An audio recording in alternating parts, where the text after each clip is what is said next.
guys, it's Cece and welcome to my September wrap-up. So today I am going to be talking about all of the books that I read in the month of September. There were 8 of them. So 8 books is pretty good considering the fact that I am visiting a lot of places here and I do still have classes, so I'm feeling pretty good about 8 books. Only one of those was a reread, which has since been sent back with my family, but let's just cover the 8 books that I actually read this month. So the first book that I read this month was Lies We Tell Ourselves by Robin Talley.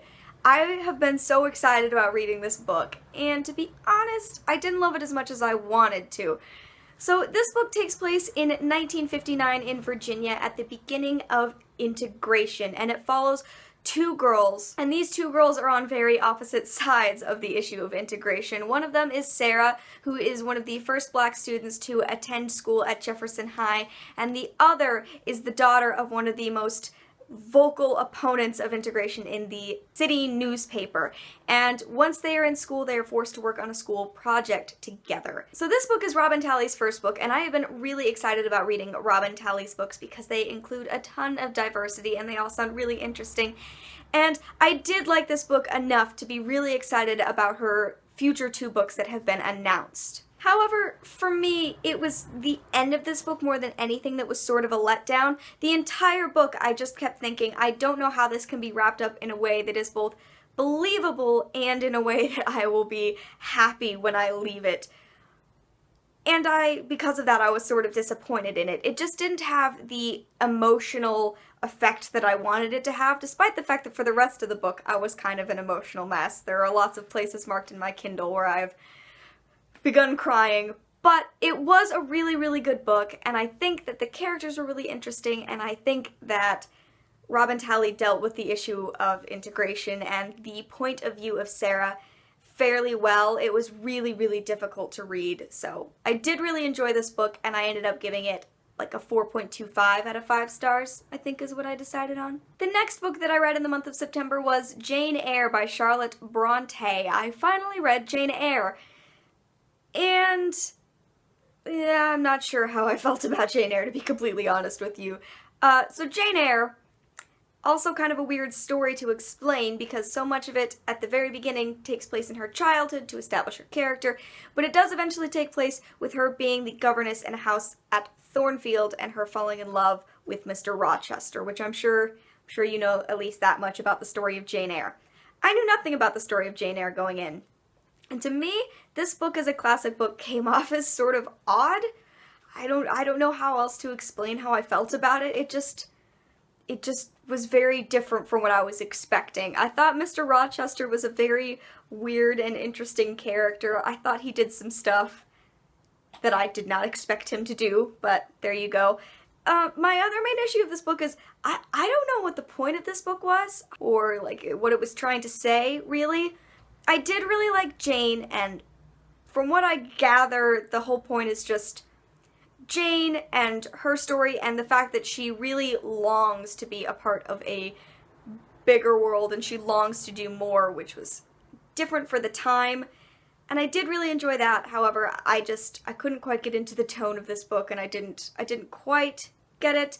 And I ended up also seeing the stage production of Jane Eyre, which probably affected how I felt about the book because that was just a disaster. But I wound up giving this book like a 3.5 out of 5 stars. I liked it, but I wasn't quite enthralled by it. The next book that I read in the month of September was The Girl in 6E by A.R. Torrey. I have already done a full review for this book, which I will link in various places for you to go and check out if you would like to do that, but I will still give you a small review of this book. So this book follows our main character, Deanna Madden, who has been in her apartment for 3 years. She hasn't left in 3 years because she thinks that if she does leave, she will kill somebody. And also, while she is in this apartment, she makes all of her money performing to webcams on a sex website under the name Jessica Riley, and she is very popular in this line of work. So this book is an erotic thriller, and as you will know if you watched my video, I didn't love this book really. I had a lot of issues with the character of Deanna, and I had a lot of issues with feeling like that character was really inauthentic and kind of, I don't want to say silly, but a bit over the top, I guess. This book was really fast-paced, and I got through it really quickly, and I enjoyed that aspect of it, but it wasn't my favorite book writing-wise. I think I've just read better thrillers in general. However, I did enjoy it enough to be curious, because this book is actually part of a series. There are 3 of them, I believe. I don't know how there could be a series, so I'm at least interested enough to go and pick up the second book in the series, I believe called Do Not Disturb. But yeah, overall, I just wasn't totally sold on the writing, and I wound up giving this book 3 out of 5 stars. The next book that I read was 13 Little Blue Envelopes by Maureen Johnson. This book was a reread for me. I haven't read it in, I don't know, probably 5 years, but this was a book that inspired me to travel, and so I brought it with me and I read it, and it wound up being a very, very good decision, actually. So this book follows our main character, Ginny, and shortly after her aunt's death, she receives 13 little blue envelopes, and the instructions are to open them in order only when she is instructed to open them. And inside each letter is a bit more about her aunt and her life, and some sort of instruction that she has to go and perform.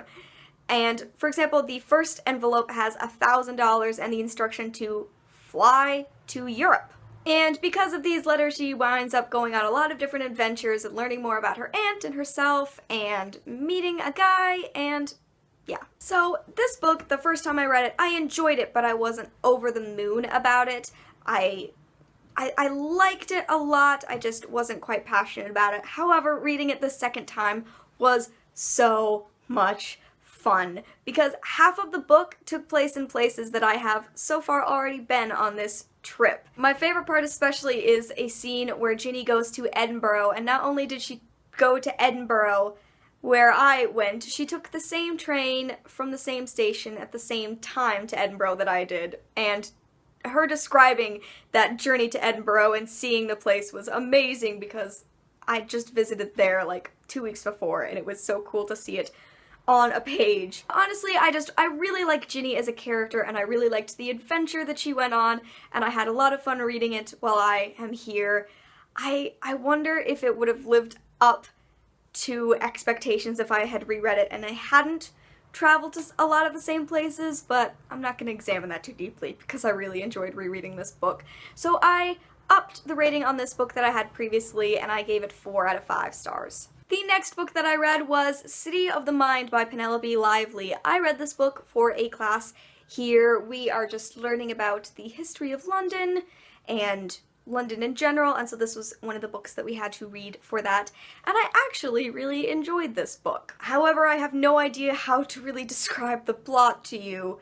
It follows our main character Matthew, who is going kind of a rough time. He and his wife have been divorced, and he has a daughter that he gets on the weekends.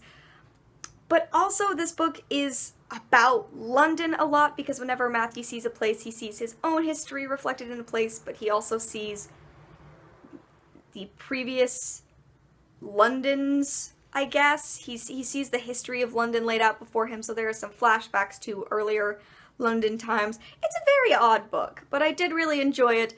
The flashbacks got a little bit confusing. I had a hard time following them sometimes, but Matthew was a really cool character, and I really enjoyed his interactions with his daughter especially. I thought they were really cool, and I really liked their relationship, and also this book had kind of a cute romance going on. Just, it wasn't the focus of the story, but it was a cool thing that was woven in there. So yeah, I actually wound up really enjoying this book, and I gave it 4 out of 5 stars. Next up, I read The Rest of Us Just Live Here by Patrick Ness. This is my beautiful new edition that I got when I went and met Patrick Ness, and this is my edition that is signed. There you go, that's the signature, which there's a whole story behind, I'll tell you eventually.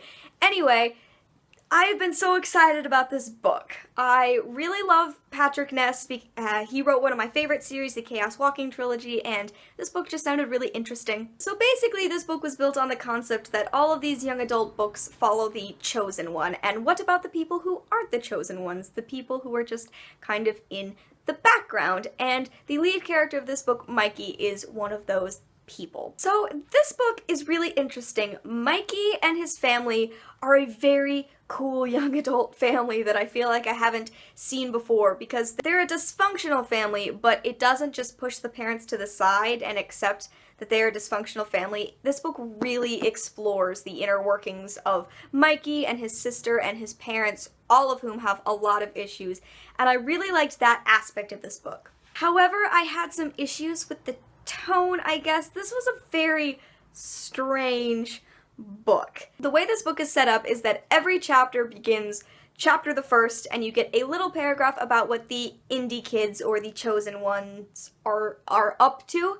and then it goes into the story of Mike. And sometimes you can see those threads of what the indie kids are doing throughout the chapters, but it's not as important because none of them are chosen ones. As you can see, I've tabbed a couple of things here, but this book did kind of lose me in the middle. It was fun in the way that it kind of poked fun at the idea of the chosen one. I definitely had some issues with the tone.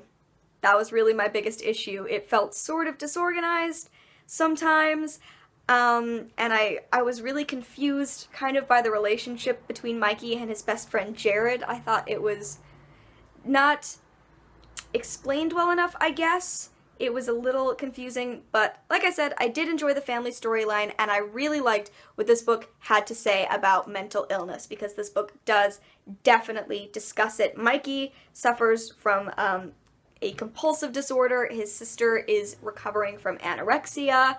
His father is an alcoholic. There's a lot of stuff that's explored really well in this book, and for that reason I really enjoyed it. So I wound up giving this book a 4 out of 5 stars. Next up, my favorite book that I read this month, that was Two Boys Kissing by David Levithan.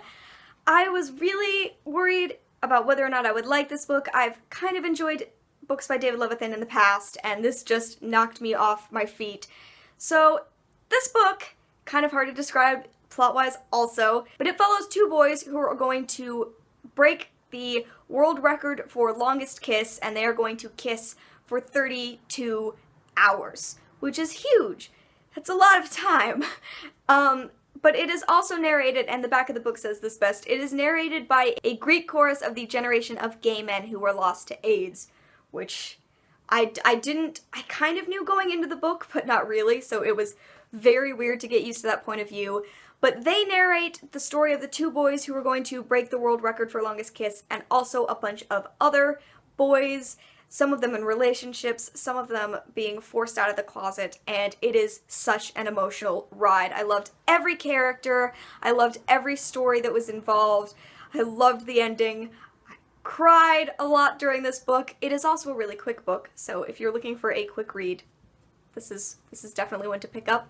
Plus, this book did have a trans character, which is awesome. Often LGBT books kind of ignore the T aspect, especially if it's like an ensemble cast.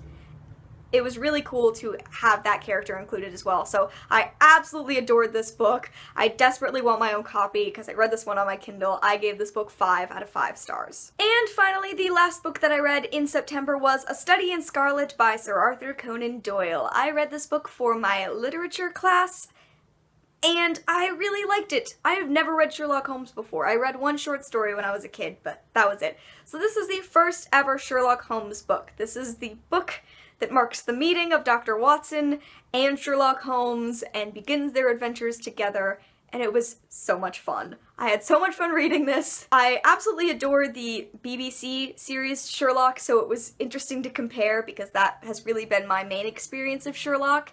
So seeing the little things from A Study in Scarlet that have been put into the show was really fun also. I really liked the mystery of this book.